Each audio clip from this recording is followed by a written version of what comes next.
রাত প্রায় 1টা। হাসপাতালের মর্গ।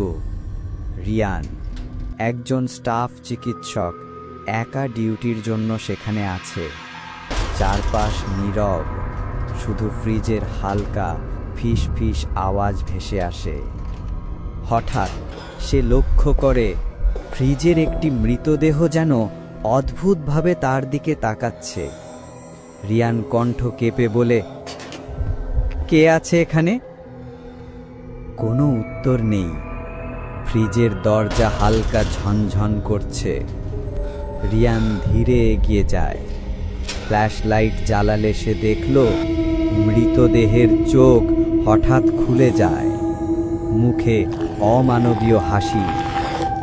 রিয়ান চিৎকার করতে চায়, কিন্তু কোনো শব্দ বের হয় না। ফ্ল্যাশ লাইট জ্বালালেও চারপাশ অন্ধকার। মৃতদেহের ধূসর রূপ কেবল হালকা আলোতে ঝাপসা হয়ে ভেসে ওঠে। হঠাৎ ফিস ফিস শোনা যায়, তুমি আর একা না। রিয়ান দ্রুত দরজা খোলার চেষ্টা করে, কিন্তু হ্যান্ডেল নিজে নিজে ঘোরে। দরজা বন্ধ হয়ে যায়, বাতি নিভে যায়।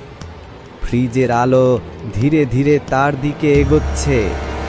পরের সকাল নিরাপত্তা অফিসাররা ঢুকে দেখেন রিয়ান ফ্রিজের পাশে অচেতন অবস্থায় পড়ে, চোখ খোলা, মুখে অমানবীয় হাসি।